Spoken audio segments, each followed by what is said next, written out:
कैसे हो मेरे यूनिवर्सिटी चैंपियन। मेरा नाम है मोहित और आज मैं लेके आऊँ बीए फर्स्ट सेमेस्टर के समाजशास्त्र के महत्वपूर्ण क्वेश्चन। तो अगर आपको ये वीडियो अच्छा लगे तो वीडियो को लाइक कर दीजिए, चैनल को सब्सक्राइब कर दीजिए और अपने दोस्तों को ये वीडियो ज़रूर शेयर कीजिए व्हाट्सएप पे।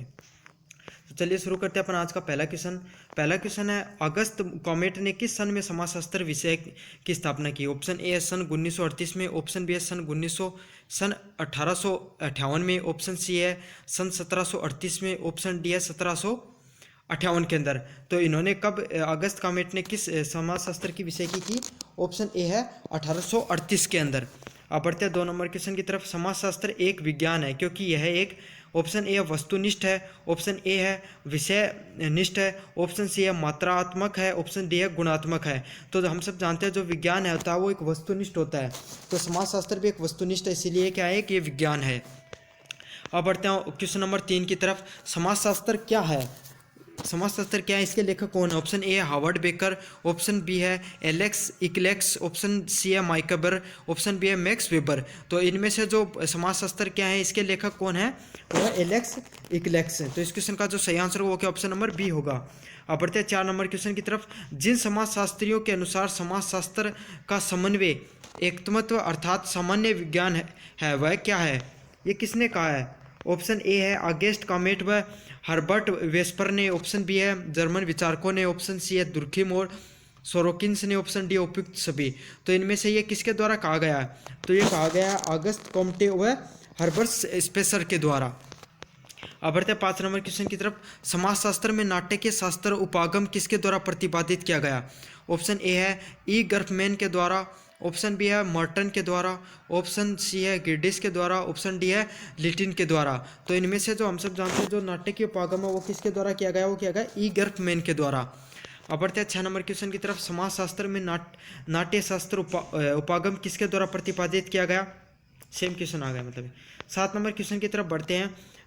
एंथोमेडोलॉजी उपागम में जोर दिया जाता है, मतलब एंथोमेडोलॉजी उपागम में किस पे जोर दिया जाता है? ऑप्शन ए व्यक्ति की परिस्थितियों व भूमिकाओं के अध्ययन पर, ऑप्शन बी है व्यक्ति तथा सहभागी और अद्वितीय अनुभवों के अध्ययन पर, ऑप्शन सी है उपेक्षित तथा शोषित वर्ग के अध्ययन पर, ऑप्शन डी है व्यक्ति और समूह हाव भाव बहुभंगिमाओं और भाषाओं के अंतर्क्रिया के अध्ययन पर। तो इनमें से किस पे जोर दिया जाता है? वो दिया जाता है व्यक्ति की परिस्थितियों और भूमिकाओं के अध्ययन पर जोर दिया जाता है। अब बढ़ते 8 नंबर क्वेश्चन की तरफ। समाजशास्त्र क्या वर्णन करता है? ऑप्शन ए है क्या होना चाहिए, ऑप्शन बी है क्या नहीं होना चाहिए, ऑप्शन सी है उचित व अनुचित पर, ऑप्शन डी है क्या है पे। तो इनमें से जो समाजशास्त्र है वो किस चीज़ का वर्णन करता है? वो करता है किसी भी चीज़ के बारे में क्या है के बारे में वर्णन करता है। अब बढ़ते हैं 9 नंबर क्वेश्चन की तरफ। समाजशास्त्र में समाज की क्या संज्ञा दी जाती है, मतलब क्या डेफिनेशन है समाजशास्त्र के? ऑप्शन ए व्यक्तियों के समूह को, ऑप्शन बी है सामाजिक संबंधों के जाल को, ऑप्शन सी है आदिम समुदायों को, ऑप्शन डी है आर्थिक क्रियाओं के कर्ता समूहों को। तो इनमें से जो समाजशास्त्र की समाज की व्याख्या किसमें दी गई है? वो दी गई है सामाजिक संबंध के जालों को। अब बढ़ते हैं 10 नंबर क्वेश्चन पे। ऐसा समाज जिसमें लघुता, पृथकता, अशिक्षा और समरूपता के लक्षण हो वो क्या कहलाता है?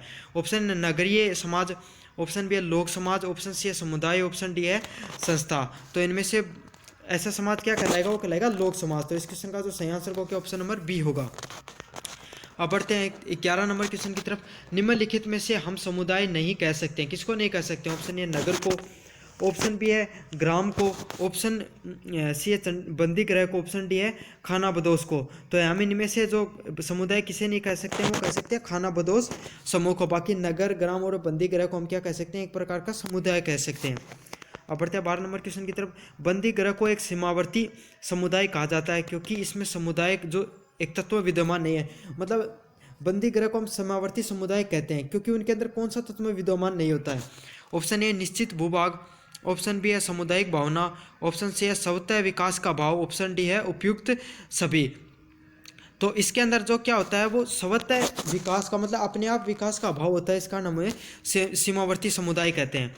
अब बढ़ते हैं 13 नंबर क्वेश्चन की तरफ। ग्रामीण समुदाय के अधिकांश व्यक्ति अंधविश्वासों व जादू टोनों के चंगुल में फंसे हुए थे, इसका प्रमुख कारण क्या होता है? ऑप्शन ए है उनकी आत्मनिर्भरता, ऑप्शन बी है उनकी अशिक्षा, ऑप्शन सी है उनकी सामाजिक समरूपता, ऑप्शन डी है उनकी सामुदायिक भावना। तो इनमें से क्या कारण होता है कि जो ग्रामीण समुदाय के लोग होते हैं वो जादू टोने में ज़्यादा लिप्त रहते हैं, उसके पीछे क्या कारण होता है? उनकी अशिक्षा, मतलब उनके पास प्राप्त ज्ञान, पर्याप्त मात्रा में ज्ञान नहीं होता है इन सब चीज़ों के बारे में, इसलिए वो जादू टोनों पर ज़्यादा विश्वास करते हैं। अब बढ़ते हैं 14 नंबर क्वेश्चन की तरफ। निम्नलिखित में से जो नगर समुदाय की विशेषता नहीं है, तो इनमें से नगर समुदाय की क्या विशेषता नहीं है? ऑप्शन ए है जनसंख्या की बहुलता, ऑप्शन बी है कृषि व्यवसाय की प्रमुखता, ऑप्शन सी है व्यवसायों की बहुलता, ऑप्शन डी है द्वितीय संबंधों की प्रधानता। तो इनमें से जो नगर समुदाय की विशेषता क्या नहीं है, वो क्या नहीं है, वो है कृषि व्यवसाय की प्रमुखता। मतलब नगर के अंदर क्या होता है, जनसंख्या भी बहुत ज़्यादा होती है, व्यवसाय भी बहुत ज़्यादा होते हैं, और क्या होती है, ज़मीन कम होती है, इसलिए कृषि व्यवसाय क्या होता है, कम होता है। अब और व्यापारिक व्यवसाय सबसे ज़्यादा होता है। अब बढ़ते हैं 15 नंबर क्वेश्चन की तरफ। निम्नलिखित में से कौन सा समुदाय प्राथमिक समूह का उदाहरण है? तो कौन सा है? ऑप्शन ए नगर, ऑप्शन बी है समूह है, ऑप्शन सी है छात्र समिति, ऑप्शन डी है पड़ोस। तो इनमें से हम सब जानते हैं जो पड़ोस है वो क्या प्राथमिक समूह का उदाहरण है। अब बढ़ते हैं 16 नंबर क्वेश्चन की तरफ। सामाजिक समूह में हमारा तात्पर्य व्यक्तियों के उससे जो एक दूसरे से विशेष संबंध स्थापित करते हैं। मतलब ये कथन किसके द्वारा दिया गया है कि सामाजिक समूह का हमारा तात्पर्य व्यक्तियों से जो एक दूसरे से क्या जुड़े रहते हैं? ऑप्शन ए मर्टन का, ऑप्शन बी है मैकवाइजर पेज का, ऑप्शन डी है ये बी मेटामोर का, ऑप्शन डी है केरल का। तो इनमें से मैकाइवर और पेज का ने सामाजिक समूह के बारे में ये क्या है, कथन दिया था। अब बढ़ते हैं 17 नंबर क्वेश्चन की तरफ। अंत समूह एवं बाह्य समूह का वर्गीकरण किसके द्वारा किया गया? ऑप्शन ए है हाब हाउस के द्वारा, ऑप्शन बी है सीमेल के द्वारा, ऑप्शन सी है कुले के द्वारा, ऑप्शन डी है समनर के द्वारा। तो इनमें से जो अंत समूह बाह्य समूह का वर्गीकरण किसके द्वारा किया गया? वो किया गया समनर के द्वारा। अब बढ़ते हैं 18 नंबर क्वेश्चन की तरफ। प्राथमिक समूह की अवधारणा का उल्लेख कुले ने कब किया? तो कब बताया प्राथमिक समूह की अवधारणा के बारे में? ऑप्शन ए 1808 के अंदर, ऑप्शन बी 1909 के अंदर, ऑप्शन सी है 1540 के अंदर, ऑप्शन डी है 810 के अंदर। तो इनमें से इन्होंने कब बताया? इन्होंने बताया था 1909 के अंदर बताया था प्राथमिक समूह के बारे में। तो इस क्वेश्चन का सही आंसर का ऑप्शन नंबर बी होगा। अब बढ़ते हैं 19 नंबर क्वेश्चन की तरफ। प्राथमिक समूह को निर्धारित करती है और घनिष्ठता एवं सामाजिक दूरी की मात्रा, न कि शारीरिक दूरी की मात्रा। ये कथन किसका है? ऑप्शन ए है ब्रिस्टेड का, ऑप्शन बी है फेयरचाइल्ड का, ऑप्शन सी है कैम्बल यंग का, ऑप्शन डी है जिसनबर्ग का। तो इनमें से ये किसने बताया है? ये कथन किसका? ये है ब्रिस्टेड का। अब बढ़ते हैं 40 नंबर क्वेश्चन की तरफ। प्राथमिक समूह को प्राथमिक कहा जाता है क्योंकि ऑप्शन ए ये सबसे पहले व्यक्ति के व्यक्तिगत निर्माण में योगदान देते हैं, ऑप्शन बी इनका आकार बड़ा होता है, ऑप्शन सी इनके आधार समझौतों की शर्तें होती हैं, ऑप्शन डी ये परिवर्तनशील होते हैं। तो इनमें से जो प्राथमिक समूह को प्राथमिक क्यों कहा जाता है? क्योंकि ये पहले व्यक्ति के व्यक्तित्व का निर्माण करते हैं। मतलब किसी भी व्यक्ति का जो निर्माण है वो प्राथमिक समूह के द्वारा ही होता है। अब बढ़ते हैं 21 नंबर क्वेश्चन की तरफ। निम्नलिखित में से कौन सा कथन सही है? ऑप्शन ए समूह के सदस्यों की संख्या सीमित होती है, ऑप्शन बी है समूह के सदस्यों की संख्या असीमित होती है, ऑप्शन सी है समूह एक अमूर्त अवधारणा है, ऑप्शन डी है समूह की सदस्यता अनिवार्य है। तो इनमें से जो कौन सा कथन सही है वो क्या? ऑप्शन नंबर ए समूह के सदस्यों की संख्या क्या सीमित होती है, कथन सही है। अब बढ़ते हैं 22 नंबर क्वेश्चन की तरफ। सामाजिक संरचना परस्पर संबंधित संस्थाओं, एजेंसियों और सामाजिक प्रतिमानों तथा साथ ही समूह में प्रत्येक सदस्य द्वारा ग्रहण किए गए पदों कार्य की विशिष्ट क्रमबद्धता को कहते हैं। ये परिभाषा किसके द्वारा दी गई? ऑप्शन ए पार्सन्स ने, ऑप्शन बी है मजुमदार एवं मदान ने, ऑप्शन सी है ग्रिप्सनबर्ग ने, ऑप्शन डी है रेडक्लिफ ब्राउन के द्वारा। तो इनमें से ये परिभाषा किसके द्वारा दी गई? ये पार्सन्स के द्वारा दी गई। अब बढ़ते हैं 23 नंबर क्वेश्चन की तरफ। जिन समाज में प्रदत्त प्रतिमानों को परंपरागत आदर्शों व कर्तव्य के आधार पर सार्वजनिक रूप में स्वीकार किया जाता है उस सामाजिक संरचना का रूप क्या कहलाता है? ऑप्शन ए सार्वभौमिक प्रदत्त प्रतिमान, ऑप्शन बी सार्वभौमिक अर्जित प्रतिमान, ऑप्शन सी विशिष्ट प्रदत्त प्रतिमान, ऑप्शन डी है विशिष्ट अर्जित प्रतिमान। तो इनमें से ये संरचना क्या कहलाती है? वो कहलाती है सार्वभौमिक प्रदत्त प्रतिमान कहलाती है। अब बढ़ते हैं 24 नंबर क्वेश्चन की तरफ। एच जॉनसन की कृति का क्या नाम है? तो एच जॉनसन के द्वारा जो कृति लिखी गई उसका क्या नाम है? The social system, option B है principle of sociology, option C है सोशियोलॉजी, ऑप्शन डी है the rule of sociological method. तो इनमें से एच जॉनसन की जो कृति का क्या नाम है? दी रूल ऑफ सोशियोलॉजिकल मेथड। अब बढ़ते 45 नंबर क्वेश्चन की तरफ। पास्कल ने सामाजिक व्यवस्था के विश्लेषण का विकास किया है, तो किससे किया है? ऑप्शन ए यांत्रिक मॉडल का, ऑप्शन बी है सामयिक मॉडल का, ऑप्शन सी है संरचनात्मक मॉडल का, ऑप्शन डी है उपयुक्त सभी का। तो इनमें से जो पास्कल के द्वारा सामाजिक व्यवस्था का विश्लेषण का विकास किसके आधार पे किया गया? वो किया गया संरचनात्मक मॉडल के आधार पे। अब बढ़ते हैं 26 नंबर क्वेश्चन की तरफ। पार्सन्स की सामाजिक व्यवस्था का सिद्धांत प्रारंभ से अंत तक उद्देश्यवाद से भरा हुआ, यह आलोचना किसने करी? मतलब ऑप्शन ए है सोबर्ट मोर्टन ने, ऑप्शन बी है गोल्डनर ने, ऑप्शन सी है मुल्के ने, ऑप्शन डी है जोनाथन टर्नर ने। तो इनमें से जोनाथन टर्नर के ने पास्कल के सामाजिक व्यवस्था के सिद्धांत की क्या की है? आलोचना की है। अब बढ़ते हैं 27 नंबर क्वेश्चन की तरफ। परिस्थिति की अवधारणा का सर्वप्रथम प्रयोग किया था, तो किसने किया था? ऑप्शन ए है किम्बाल ने, यंग ने, ऑप्शन बी है लेल्टन ने, ऑप्शन सी है एजी लेबी ने, ऑप्शन डी है लेपियर ने। तो इनमें से जो लिंटन के द्वारा परिस्थिति की अवधारणा का क्या सर्वप्रथम उपयोग किया था। बढ़ते हैं 28 नंबर क्वेश्चन की तरफ। कोलमॉक्स ने समाज के दो वर्ग, पूंजीपति वर्ग व अवसहारा वर्ग को विभाजित किया है, किसके आधार पे किया है? ऑप्शन ए आयु भेद पर, ऑप्शन बी शिक्षा भेद के आधार पे, ऑप्शन सी है लिंग भेद के आधार पे, ऑप्शन डी है संपत्ति भेद के आधार पे। तो इनमें से जो कार्ल मार्क्स ने समाज के दो पूंजीपति वर्ग व अवसहारा वर्ग को किसके आधार पे किया है? वो क्या? संपत्ति के भेद के आधार पे।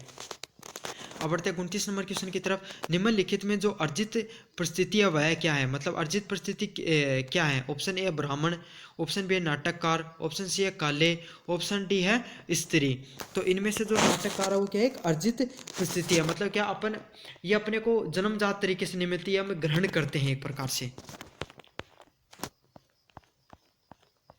अब बढ़ते अपन 30 नंबर क्वेश्चन की तरफ। जब व्यक्ति को परिस्थितियां परिवर्तित परिस्थितियों के कारण अपनी पुरानी को त्यागनी पड़ती है, मतलब नई बदली हुई परिस्थितियों के कारण हम पुरानी परिस्थितियों को बदल देते हैं, उसे क्या कहलाते हैं? ऑप्शन ए भूमिका की उपेक्षा करना, ऑप्शन बी है भूमिका बाधा, ऑप्शन सी है भूमिका का पालन करना, ऑप्शन डी है भूमिका का वाचन करना। तो इनमें से इसे क्या कहते हैं अपन? भूमिका वंचन कहलाता है। अब बढ़ते 31 नंबर क्वेश्चन की तरफ। निम्न में से किस विद्वान के सामाजिक क्रिया सिद्धांतों में कर्ता, परिस्थिति व लक्ष्य तीनों का महत्व दर्शाया गया है? तो इनमें से किसने दर्शाया है? ऑप्शन ए पोस्कन्स ने, ऑप्शन बी वेबर ने, ऑप्शन सी पेरेट ने, ऑप्शन डी उपयुक्त सभी। तो इनमें से जो पार्सन्स है उनके द्वारा उस विद्वान ने सामाजिक क्रिया सिद्धांतों में कर्ता परिस्थिति व लक्ष्य तीनों के महत्व के बारे में पार्सन्स ने बताया। अब बढ़ते हैं 32 नंबर क्वेश्चन की तरफ। निम्नलिखित में से कौन सी क्रिया तार्किक नहीं है? तो कौन सी क्रिया तार्किक नहीं है? ऑप्शन ए है व्यक्ति प्रकर्ता, ऑप्शन बी है वस्तु प्रकर्ता, ऑप्शन सी है वर्क संगति, ऑप्शन डी है हर्ष। तो इनमें से जो हर्ष है वो एक तार्किक क्रिया नहीं है। खुश होना। अब बढ़ते हैं 33 नंबर क्वेश्चन की तरफ। लोक संस्कृति से अभिप्राय कौन सी संस्कृति से है? ऑप्शन ए है अभिजन की, ऑप्शन बी है जनजातीय लोगों की, ऑप्शन सी है साधारण जन की, ऑप्शन डी है नगरीय लोगों की। तो इनमें से जो जन साधारण की जो संस्कृति है वो लोक संस्कृति से क्या होती है? अभिप्राय होती है। अब बढ़ते हैं 34 नंबर क्वेश्चन की तरफ। निम्न में से भौतिक संस्कृति का अंग कौन सा है?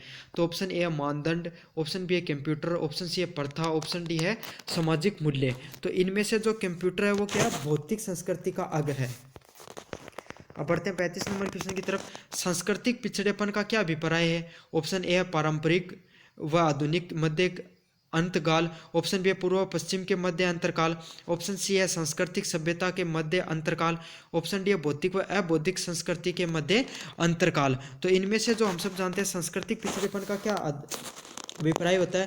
वो होता है भौतिक व अभौतिक संस्कृति होती है। मतलब किसी इंसान की जो मतलब वस्तुओं से संबंधित और बिना वस्तुओं, मतलब एक तो होता है घर बार पैसा गाड़ी, इनसे संबंधित, तो वो क्या होती है? भौतिक संस्कृति। और अभौतिक संस्कृति किसी इंसान की बोलचाल रहन सहन खान पीन, वो होती है अभौतिक संस्कृति। इन दोनों के बीच में अंतराल होता है, उसे क्या कहते हैं? सांस्कृतिक पिछड़ापन कहते हैं।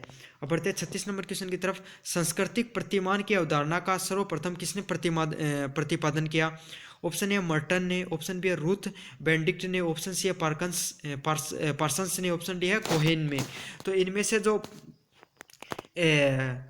रूथ बेंडिक के द्वारा संस्कृति प्रतिमान का अवधारणा दी गई। अब बढ़ते हैं 37 नंबर क्वेश्चन की तरफ। संस्कृति क्षेत्र की अवधारणा का सर्वप्रथम प्रयोग किया गया, किसके द्वारा किया गया?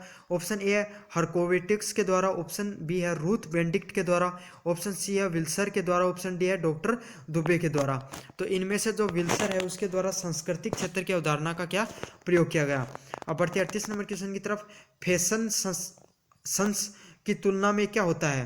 फैशन सेंस की तुलना में क्या होता है? ऑप्शन ए परिवर्तनशील, ऑप्शन बी है आडंबरपूर्ण, ऑप्शन सी है अतार्किकता, ऑप्शन डी है स्थायी। तो इनमें से जो फैशन सेंस क्या होती है वो एक स्थायी होती है। अब बढ़ते हैं 29 नंबर क्वेश्चन की तरफ। फोकस ऑफ सोसाइटी नामक कृति के रचयिता कौन है? Option A Norman Storer, option B है किल्सले डेविस, ऑप्शन सी है बिस्टेड, ऑप्शन डी है बोरोकिंस। तो इनमें से जो नॉर्मन स्टोरर है उनके द्वारा फोकस ऑन सोसाइटी नामक कृति लिखी गई। अब बढ़ते 40 नंबर क्वेश्चन की तरफ। जिस तत्व को हम पीढ़ियों से ग्रहण करते हैं उसे क्या कहा जाएगा? मतलब हम पिछली पीढ़ियों से किसी चीज़ को ग्रहण करते हैं उसे क्या कहते हैं? ऑप्शन ए प्रथा, ऑप्शन बी है लोकरीति, ऑप्शन सी है लोकचार, ऑप्शन डी है परंपरा व परिपाटी। तो हम उसे क्या कहते हैं? परंपरा व परिपाटी कहते हैं। अब बढ़ते 41 नंबर क्वेश्चन की तरफ। समाजशास्त्र में लोकायार शब्द का प्रयोग करने का श्रेय प्राप्त होता है। तो समाजशास्त्र में लोकायार शब्द सबसे पहले किसने प्रयोग किया? ऑप्शन ए है बोगार्डर्स ने, ऑप्शन बी है किल्सले डेविस को, ऑप्शन सी है समनर को, ऑप्शन बी है गिलिन व गिलिन को। तो इनमें से जो किसके द्वारा लोकायार शब्द सबसे पहले यूज किया वो समनर ने यूज किया था। अब बढ़ते हैं 42 नंबर क्वेश्चन की तरफ। निम्नलिखित में से जो सहभागी सामाजिक प्रक्रिया वह क्या है? ऑप्शन ए है प्रतिस्पर्धा, ऑप्शन बी है संघर्ष, ऑप्शन सी है सहयोग, दो ऑप्शन डी है उपयुक्त सभी। तो इनमें से जो सहभागी क्रिया सामाजिक क्रिया होती है वो किससे संबंधित होती हैं सहयोग से संबंधित। अब बढ़ते 23 नंबर क्वेश्चन की तरफ। सामाजिक अंत्य क्रिया की क्या दशाएं होती हैं? ऑप्शन ए सिक्षा व नेतृत्व है, ऑप्शन बी है यश व प्रसिद्धि, ऑप्शन सी है सामाजिक संपर्क व संचार, ऑप्शन डी है कानून। तो इनमें से जो सामाजिक अंत्य क्रियाओं की दशाएं वो क्या होती है? सामाजिक संपर्क व संचार होता है। अब बढ़ते हैं 44 नंबर क्वेश्चन की तरफ। निम्न में से कौन सा संघर्ष की विशेषता नहीं है? तो संघर्ष की क्या विशेषता नहीं है? ऑप्शन ए सार्वभौमिकता, ऑप्शन बी है नियमों का पालन, ऑप्शन सी है अनिरंतरता, ऑप्शन डी है चेतना। तो इनमें से जो संघर्ष का विशेषता क्या नहीं है वो क्या है? नियमों का पालन करना। अब बढ़ते हैं 45 नंबर क्वेश्चन की तरफ। सतहीकरण के आर्थिक राजनीतिक वे का आधारण का उल्लेख किसमें किया है? किसने किया है? ऑप्शन ए है मैक्स वेबर ने, ऑप्शन बी है मैक्स ने, ऑप्शन सी है डेविस ने, ऑप्शन डी है वॉर्ड ने। तो इनमें से किसके द्वारा किया गया? वो किया गया मैक्स वेबर के द्वारा। अब बढ़ते हैं 46 नंबर क्वेश्चन की तरफ। जाति एक बंद वर्ग है, ये कथन किसके द्वारा कहा गया है? ऑप्शन ए मदान व मजुमदार का, ऑप्शन बी है केतकर के द्वारा, ऑप्शन सी है रिजले के द्वारा, ऑप्शन डी है कुले के द्वारा। तो इनमें से जो मदान व मजुमदार के द्वारा जाति एक बंद वर्ग है ये कहा गया। अब बढ़ता है 47 नंबर क्वेश्चन की तरफ। आज का अस्तित्व में रहे समाज के इतिहास वर्ग संघर्ष का इतिहास है, ये किसके द्वारा कहा गया है ये कथन? तो ये कथन किसके द्वारा कहा गया है? ये कार्ल मार्क्स के द्वारा कहा गया है। अब बढ़ते 48 नंबर क्वेश्चन की तरफ। सामाजिक सतहीकरण का विलासी वर्ग का सिद्धांत किसके द्वारा प्रतिपादित किया गया? तो ये सिद्धांत किसके द्वारा प्रतिपादित किया गया? ये सिद्धांत वेबलिन के द्वारा प्रतिपादित किया गया। अब बढ़ते हैं 49 नंबर क्वेश्चन की तरफ। निम्नलिखित में से कौन सी जाति प्रणाली की प्रमुख विशेषता नहीं है? ऑप्शन ए वंशानुक्रमित, ऑप्शन बी है सतहीकरण, ऑप्शन सी है अंत विवाह, ऑप्शन डी है ब्राह्मी विवाह। तो इनमें से जो क्या है बाह्य विवाह वो क्या है? जाति प्रणाली की मुख्य विशेषता नहीं है। अब बढ़ते 50 नंबर क्वेश्चन की तरफ। निम्नलिखित में से कौन सा क्षैतिज सामाजिक गतिशीलता का उदाहरण है? ऑप्शन ए किसी मध्यम वर्ग की जाति व्यवस्था को ऊंचा उठाने का प्रयास, ऑप्शन बी है आरक्षण के कारण अनुसूचित जातियों को आर्थिक रूप से सुदृढ़ करना, ऑप्शन सी है उच्चित जातियों के व्यक्तियों को निम्न जातियों के उच्च अधिकारियों के अधीन चपरासी या कलरक होना, ऑप्शन डी है श्रमिकों द्वारा एक फैक्ट्री छोड़कर दूसरी फैक्ट्री पर काम कहलाना। तो इनमें से कौन सा है वो क्षैतिज सामाजिक गतिशीलता का उदाहरण है? तो इस क्वेश्चन का जो सही आंसर है वो आपको कमेंट बॉक्स के अंदर देना है। धन्यवाद।